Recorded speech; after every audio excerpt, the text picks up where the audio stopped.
Hi Sven.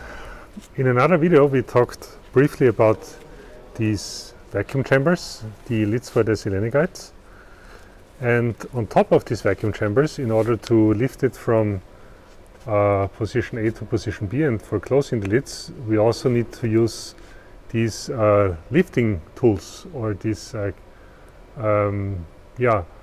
lifting bars. And when I look at those for Selene 1 and for Selene 2 in the background, I see that they're looking a little bit different in that they seem to have some interfaces that are not strictly relevant for lifting the piece that we see here in front of us. So can you tell us a little bit more about that?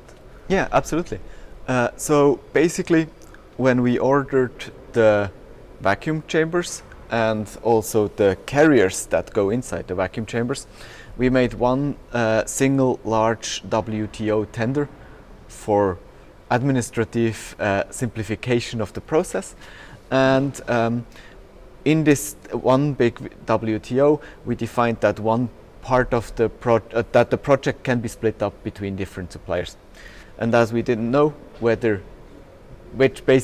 part comes first, and as we also needed those lifting tools to cope with the very limited crane hook height at PSI, we had to order one with the vacuum chambers and the other with the carriers.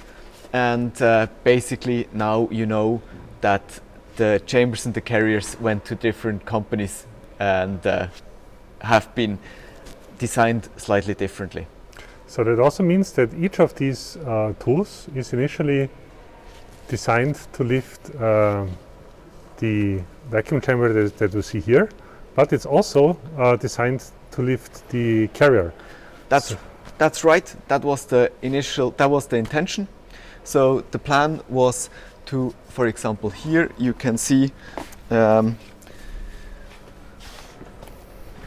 if you look from the top a little bit, you can see that there are hooks hidden inside, or rings, and basically those could be lowered, and then a sling could be mounted to the base plate of the carrier, which is at the very bottom of the carrier. And then with that one can lift out the carrier. However, there's a problem with that, especially with this lifting tool, which has only a center hook, which leads to a single hook lift, which in turn leads to this system not being stable. So when you think about the carrier, you have basically the base plate down here, you attach the slings here, and then you have the center of gravity of the carrier on this height, and this height difference between the center of gravity and the hook height of the carrier is larger than the height difference between the hook on the lifting tool and the hook here. So basically the system would roll. This lifting tool here therefore cannot be used with the carrier at all. The other tool, if you come with me quickly, is a little bit different.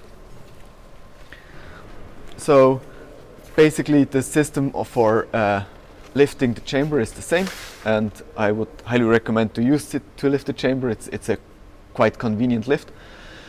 But on top of it, it has two options on how to attach the crane. One is again with the center hook. This would also be unfit to lift the carrier with, but then you can also go for this 4 attachment points, which are directly above the point on which the carrier would be mounted, and when you attach the crane here, you can actually lift out the carrier with this system. Okay, so in short, the tool that we see here can be lifted for both, can be used for lifting both the vacuum chamber and the carrier, and the other tool that we saw back there, which will probably end up somewhere at ESS in storage, should only be used for lifting the vacuum chambers. Perfect. Thanks a lot, Sven. Thank you.